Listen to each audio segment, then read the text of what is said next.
को प्रणाम करती हूँ, उनकी कला निष्ठा और कला के प्रति समर्पण को प्रणाम करती हूँ।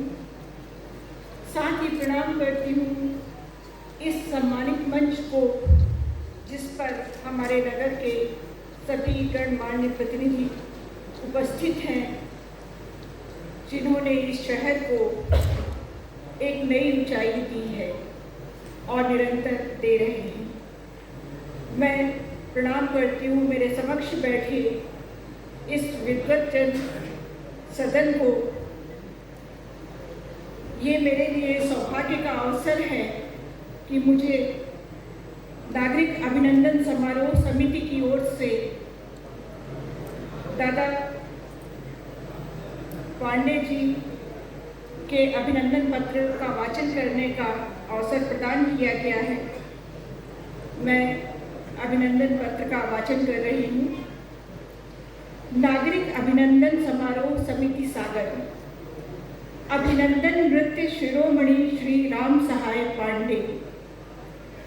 नृत्य राय को जीवन अपना जिसने किया समर्पित।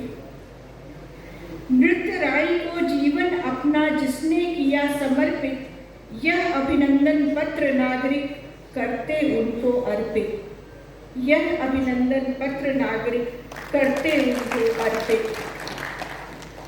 11 मार्च 1933 को सागर के ग्राम वड़धार पठा में एक निर्धन ब्राह्मण परिवार में जन्मे श्री राम सहाय पांडे ने 11 वर्ष की आयु में ही राय नृत्य में मृदंग बजाने में निपुणता हासिल कर ली थी। यद्यपि उन्हें 6 वर्ष की बाल्यावस्था में अपने पिता श्री लालजू पांडे और 11 वर्ष की छोटी उम्र में अपनी मां श्रीमती करैया बाली का चिरवियोग सहन करना पड़ा। श्री राम सहाय पांडे परिवार में सबसे छोटे पुत्र थे।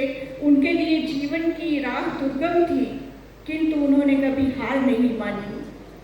वे बचपन से ही राय नृत्य के प्रति आकर्षित रहे और परिवार एवं समाज के तमाम विरोधों के बावजूद उन्होंने अपना संपूर्ण जीवन राय नृत्य के लिए समर्पित कर दिया।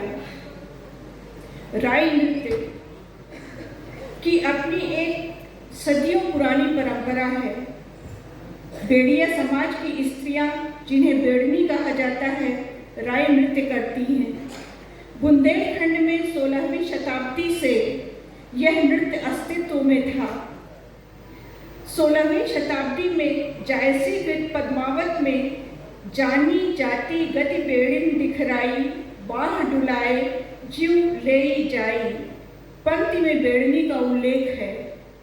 इसके आगे 17वीं शती में केशवदास कृत रामचंद्रिका में कहूँ भाट भरियो करे मान पावे, कहा कहूँ बेड़नी गीत गावे के रूप में बेड़नी का उल्लेख है।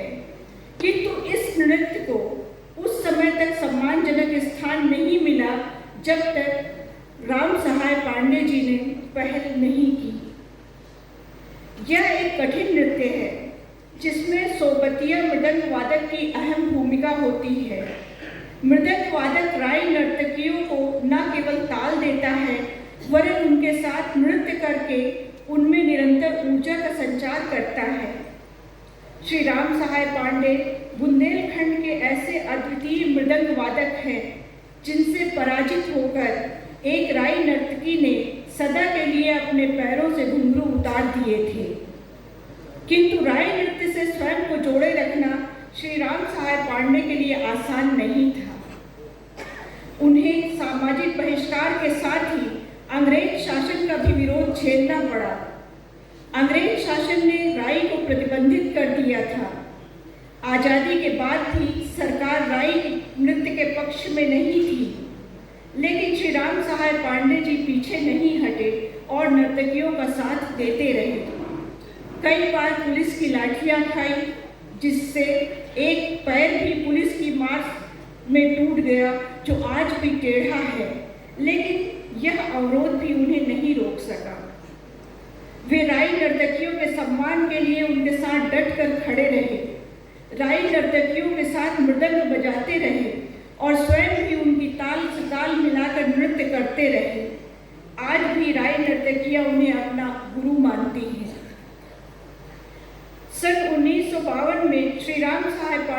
ने अपना एक राय नर्तक दल बनाया और सम्मानजनक ढंग से प्रस्तुति देना आरंभ किया। यह राय नृत्य को स्थापना दिलाने की दिशा में महत्वपूर्ण कदम था। सन 1964 में पहला मंच आकाशवाणी के रंग फुहार कार्यक्रम के अंतर्गत भोपाल के रविंद्र भवन सभागार में मुख्यमंत्री श्री गोविंद नारायण सिंह की उपस्थिति में मिला। इसके बाद उन्होंने कभी पीछे मुड़कर नहीं देखा और राय को अंतर्राष्ट्रीय ख्याति दिलाई। सन 1984 में उन्होंने अपने दल के साथ जापान का पहला विदेश भ्रमण किया। 1 महीने तक जापान के विभिन्न शहरों में प्रस्तुति दी। निप्पन जापान फाउंडेशन के इस आयोजन में 5 देशों में भारत को पहला स्थान दिलाया। सन 2006 में दुबई, सन 2008 में शारजाह, हंगरी, स्विट्जरलैंड तथा 2009 में फ्रांस में प्रस्तुतियां दी। कला को समर्पण के पर्याय अथक मृदंग वादक श्री राम सहाय पांडे जी ने 85 वर्ष की आयु में सन 2019 में इजिप्ट में अपनी प्रस्तुति दी। उनकी ऊर्जा देखकर दर्शक अचंभित रह गए। आज 89 साल की उम्र में भी श्री राम सहाय पांडे में वही ऊर्जा देखी जा सकती है। आज भी उसी स्फूर्ति और ऊर्जा के साथ मृदंग बजाकर थिरकने का वे मादा रखते हैं। यह सुखद है कि उनके पुत्र श्री संतोष पांडे अपने पिता की परंपरा को अक्षुण्ण बनाए रखने की दिशा में उल्लेखनीय ढंग से सक्रिय है। भारत सरकार द्वारा श्री राम सहाय पांडे जी को पद्मश्री सम्मान से सम्मानित किए जाने पर सागर नगर का प्रत्येक नागरिक स्वयं को गौरवान्वित अनुभव कर रहा है तथा पद्मश्री राम सहाय पांडे जी का हृदय से अभिनंदन करते हुए उनकी दीर्घायु होने की कामना करता है।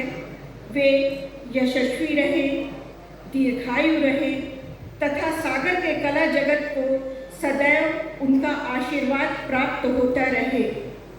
शुभकामनाओं सहित शैलेंद्र जैन, विधायक सागर, संयोजक नागरिक अभिनंदन समारोह समिति सागर, दिनांक 30 जनवरी 2022 रविवार, महाकवि पद्माकर सभागार सागर। रचनाकार डॉक्टर सुश्री शरद सिंह, वरिष्ठ साहित्यकार, उपन्यासकार एवं स्तंभ लेखिका, सागर, मध्य प्रदेश। धन्यवाद। बहुत बहुत धन्यवाद।